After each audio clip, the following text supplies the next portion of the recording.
શાકભાજીના ભાવમાં વધારો થયો છે તો શાકભાજીની માંગ સામે આવક ઓછી થઈ છે। ભાવ વધતા મધ્યમ વર્ગનું બજેટ ચકનાચૂર થઈ ગયું છે। ટામેટાથી દૂધી સુધીના ભાવ બમણા થઈ ગયા છે। અત્યારે વરસાદી માહોલ છે, ચોમાસું જોવા મળી રહ્યું છે અને તેમાં શાકભાજીના ભાવમાં વધારો નોંધાયો છે। તેના કારણે જે સામાન્ય લોકો હોય છે તેમના બજેટ પર સીધી અસર જોવા મળી રહી છે। ગૃહિણીઓનું જે બજેટ હોય છે તે પણ અત્યારે ખોરવાઈ ગયું છે। રાજકોટ પર ચોમાસાની શરૂઆતથી જ મેઘરાજા મહેરબાન બન્યા છે, પરંતુ આ વરસાદના કારણે મોંઘવારીએ માજા મૂકી છે। છેલ્લા 15 દિવસમાં શાકભાજીના ભાવમાં ધરખમ ઉછાળો આવ્યો છે। કેટલાક શાકભાજી તો ડબલથી પણ વધુ ભાવ પર વેચાઈ રહ્યા છે। એક તરફ વરસાદથી આવક ઘટી છે અને બીજી તરફ માંગ યથાવત રહેતા ભાવનો પારો ઊંચો જતો રહ્યો છે, જેના લીધે મધ્યમ વર્ગ માટે શાકભાજી ખરીદવી ખૂબ મોંઘી બની ગઈ છે। વ્યાપારીઓ કહે છે કે જો વરસાદ આવી જ રીતે ચાલુ રહ્યો તો ભાવમાં હજી પણ વધારો જોવા મળી શકે છે। ત્યારે લોકોને હવે શાકભાજી જરૂર મુજબ નહીં પણ બચત પ્રમાણે ખરીદવી પડી રહી છે। અત્યારે એટલા બધા ડબલ જ ભાવ થઈ ગયા છે, ખૂબ મોંઘું થઈ ગયું છે। આગળ ટિંડોરા જ લેવા ઊભી રહી હતી પણ 200ના કિલો કીધા એટલે હું નીકળી ગઈ ત્યાંથી। એટલે એટલું બધું છે કે જે રેગ્યુલર લોકો છે જે એ લોકો માટે તો અત્યારે શાક લેવું બહુ મોંઘું પડી જાય એવું છે। એ એના કેમ કોસ્ટ કટિંગ કરે એને આઈડિયા નથી આવતો। શાકભાજીના અત્યારે આ 10 જેવું થયું, ડબલ ભાવ થઈ ગયા। પહેલાં બધાએ 50, 60, 70ની આડે કિલો હતો, અત્યારે મેજોરિટી શાક 80, 100, 120, 150 સુધીનો શાકભાજીનો ભાવ અત્યારે થઈ ગયો છે। એટલે વરસાદ જો ખેંચાય થોડો ઘણો ઓછો પડે, એકી પડ્યા રાખે સતત વરસાદ તો ભાવ વધે, બાકી થોડો ઘણો આવીને વયો જાય તો વાંધો ન, તો નુકસાન ન થાય। ખેડૂત એમ કે એક ધારો વરસાદ આખો જાય એવા રાખે ને એટલે એમાં શાકભાજી એમના વાડીમાં ને કે ગદગદી જાય, બગડી જાય। વરસાદ રહી જાય ને વાંધો ન આવે તો બજાર ડાઉન ન થાય બહુ અને માલ નવો આવે। અત્યારે માલ બહુ આવતો નથી ખાસ। અમદાવાદમાં પણ વરસાદી માહોલમાં શાકભાજીના ભાવ આસમાને પહોંચ્યા છે। 80 થી 100 રૂપિયા કિલો વેચાઈ રહ્યા છે તમામ શાકભાજીની માંગ સામે આવક ઓછી છે, જેના કારણે પણ ભાવ વધી રહ્યા છે। ચોમાસા સુધી આટલા ભાવ રહેવાનો વેપારીઓનો દાવો છે। સિઝન વગરના શાકભાજીના ભાવ તો ભડકે બળ્યા છે અને સિઝનના શાકભાજીના ભાવ પણ આસમાને પહોંચ્યા છે। અત્યારે વધારે શાકભાજીના ભાવ હોવાનું કારણ કે તો અતિશય વરસાદ છે। વરસાદના કારણે બધા માંડવા બધું પડી જાય એટલે ક્રોપ તૈયાર જ ના થાય, એટલે જેને સારો ક્રોપ હોય એને માંગ વધી જાય એટલે એનો ભાવ વધી જાય છે એમ કે। એટલે કેપ્સિકમ આવે, કોબીજ આવે, ફ્લાવર આવે, એ બહારનું શાક આવતું હોય છે અને એ પણ રસ્તામાં પલળી જાય ને તો અડધું શાકભાજી ફેંકવામાં જાય, એટલા કારણે એના ભાવ વધી જાય છે પછી એમ કે। ચોમાસા દરમિયાન છેક ઓગસ્ટ સુધી આ જ ભાવ રહેવાનો। ચોમાસાના હિસાબે આવકો ઓછી હોવાથી ભાવ ઊંચા છે। 100 રૂપિયા ટિંડોળા સુધી 120 રૂપિયા, એટલે એ મૂળ અછતનો જ ભાવ છે, બીજું કશું નહીં આમાં। કારણ કે અમુક જગ્યાએ પાણી ભરાઈ ગયા હોય આ તે બીજું, એના કારણેથી જ આ ભાવ આટલા બધા ઊંચા હોય છે, બીજું કોઈ કારણ નથી હોય। ટિંડોળાના ભાવ 120, ગવાર 100 રૂપિયા, ભીંડા 100 રૂપિયા, અમુક જગ્યાએ 150 રૂપિયા એવું બોલે। મોંઘું તો પડે જ ને બેન, મોંઘવારી કેટલી, મોંઘું તો પડે, શું કરવાનું, લેવી તો પડે। શાકભાજીમાં ભાવ બહુ ઊંચા છે ને બહુ શાક બગડે ચોમાસાના હિસાબે, ને વધતા કે ઘરાક ખાઈ શકતા નહીં, બધું શાક 50નું 250 છે અને એના માટે કે ઘરાક કે આટલું મોંઘું નહીં ખાવું। અત્યારે અમારે બિલકુલ ધંધો નહીં, તો બધું શાક બગડવામાં જઈએ, એટલું મોંઘું શાક છે અત્યારે। હમણાં મહિના 1.5 મહિનો તો ઉતરવાનો જ નહીં વરસાદના કારણે, પાણી પડે એટલે વરસાદમાં શાક બધું બગડી જઈએ એના હિસાબે। વડોદરા શહેરમાં શાકભાજીના ભાવમાં વધારો નોંધાયો છે। શાકભાજીના ભાવ વધતા શાક માર્કેટમાં સન્નાટો છવાઈ ગયો છે।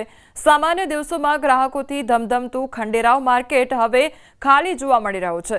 પહેલા લોકો કિલોમાં શાકભાજી લેતા હતા, હવે માત્ર 250 ગ્રામ લેવાય છે। ચોમાસાની શરૂઆત સાથે ભાવ એવો વધી ગયો કે આજના સમયમાં શાકભાજી ખરીદવી પણ સામર્થ્યની બહાર લાગવા લાગ્યું છે। बहुत भयंकर मुश्किल जो कि गजाने पोसाતું જ નથી એવું હોય છે। આમ શું શાક લેવું એ બહુ વિચાર કરવો પડે। 120, 130, 140 રૂપિયા કિલો બધું શાક છે એટલે સામાન્ય માણસ માટે તો બહુ ભયંકર મુસીબત. 15 દિવસ પહેલાં એ ઓછો ભાવ હતો, 15-20 દિવસ પહેલાં. હા, આજનો ભાવ તો બહુ આસમાન જ છે એકદમ.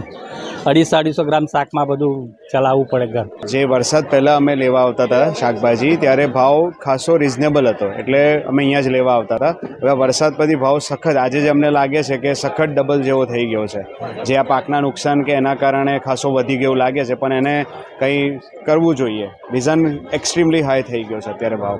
અમે માંજલપુર સ્ટે કરીએ છીએ, પણ ત્યાં શાક એકદમ કોસ્ટલી મળે છે. તો આપણને થયું કે અહીંયા આવીએ સાથે બધું ને લઈએ ને બલ્કમાં તો થોડું એટલે સસ્તું પડે, એટલે રિઝનેબલ પડે, પણ ડબલથી વધારે ભાવ છે અત્યારે. બહુ જ ભાવ છે. જે અફોર્ડ કરી શકે છે ને એના માટે જ ડિફિકલ્ટ છે, તો જે ના કરી શકે તો બહુ જ ડિફિકલ્ટ છે. પહેલાંના ટાઈમમાં સસ્તું હતું, હમણાં મોંઘવારીને બહુ મોંઘું છે. અને હમણાં આજના તારીખમાં લેવા છે તો 20-30ની 250 શાકભાજી મળે છે, અને પહેલાં 10ની 20ની 500 મળતી ને બટાકા ડુંગળીના ભાવ બી વધી ગયા છે. હવે મોંઘવારીમાં ગરીબ પ્રજા શું કરે, કંઈથી લાવે ને કેવી રીતે કરે ગુજરાન ચલાવે? એક પગાર હોય તો કંઈથી ચાલે? એટલે વરસાદની સિઝન છે અને વરસાદમાં વધારે મોંઘું થઈ જાય. વરસાદ પડે તો ખેતરોમાં પાણી જાય, પાક આખો બેસી જાય, એનો ભાવ છે. આ ગ્રાહકોને મોંઘું લેવું પડે, એમાં એમને બહુ જ નુકસાન થાય, અમને પણ નુકસાન થાય. જે વરસાદ પહેલાંનો ભાવ રીંગણા 30 રૂપિયા કિલો કોઈ નહોતું ખાતું, અત્યારે 100 રૂપિયા કિલો છે. હોલસેલમાં 80 રૂપિયા કિલો છે, એટલે આવે એટલે અહીં 100 રૂપિયા વેચાય. ચોમાસામાં 50% 60%, 70%નો તફાવત જોવા મળે છે. 70%. તો સાબરકાંઠામાં વરસાદે ખેતીને મોટું નુકસાન પહોંચાડ્યું છે. ખાસ કરીને શાકભાજી પાક પર ભારે અસર થઈ છે, જેના કારણે હોલસેલ અને છૂટક બજારમાં ભાવ આસમાને પહોંચી ગયા છે. તુરિયા, દૂધી, ગવાર, ચોળી સહિતના શાકભાજી હવે બમણા ભાવે વેચાઈ રહ્યા છે. ખેડૂતોનો પાક બગાડ થતાં ઉત્પાદન ઘટી ગયું છે. ઊંચા ભાવ છતાં પણ ખેડૂતોને નફો મળતો નથી, જ્યારે ગૃહિણીઓનું ઘર ખર્ચ ખોરવાઈ ગયું છે. વેપારીઓનું કહેવું છે કે જો વરસાદ યથાવત રહ્યો તો ભાવમાં હજી વધુ તેજી આવશે. જ્યારે વરસાદ નહોતો ત્યારે અમે 8 થી 9 પોટલા લઈને આવતા હતા. અત્યારે હાલ અમારે 3 થી 4 પોટલા માંડ ઉતરે છે.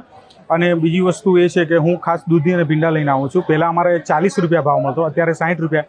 ભાવમાં તેજી છે, પણ હાલ જે અમારે સમસ્યાનો સામનો કરવો પડે છે એ વસ્તુમાં ટ્રાન્સપોર્ટેશન છે, એમાં અમારે 300 રૂપિયા ટ્રાન્સપોર્ટેશન લાગે છે. અને ખેડૂતની જે મજૂરી છે, માણસોની મજૂરી, એ અમારે 300 રૂપિયા લાગે છે. અને એવરેજ અમને ભાવ પણ અત્યારે તેજીના લીધે સારા મળે છે. વરસાદ પડવાના લીધે ફૂલ મગર પોઈ જાય છે, બરાબર. અત્યારે ભાવ મળે, બરાબર. ભાવમાં છેલ્લે તો નુકસાન કરાશે. લાવવા લઈ જવા ખર્ચ તો મજૂરોને 200 રૂપિયા રોજ આલવું પડે, બરાબર. ત્યાંથી લાવવાનું ભાડું, એટલે છેલ્લે અત્યારે ભાવ મળે, ઉત્પાદન ઓછું હોય, એટલે છેલ્લે તો સરવાળો સુના જ આવે. પેલો માલ વધારે હોય પણ ભાવ ના મળે, એટલે એ બધું હરખું થઈ રહે છે. આજે વધુ વરસાદ પડવાથી ઉત્પાદન ઘટી ગયું છે. જે ખેડૂતોને આજે ભીંડા 10 પાઉચ નીકળતા હતા એની જગ્યાએ 4 પાઉચ નીકળે છે. એટલે માર્કેટમાં આવક ઓછી હોવાથી માલના ભાવ વધી ગયા છે. આજે 1000થી લઈને 2500 રૂપિયા સુધી શાકભાજીના ભાવ પડે છે. આ વાતાવરણ આવું 1-1.5 મહિના સુધી ચાલશે. આવું નવો માલ આવે ખેડૂતોનું તો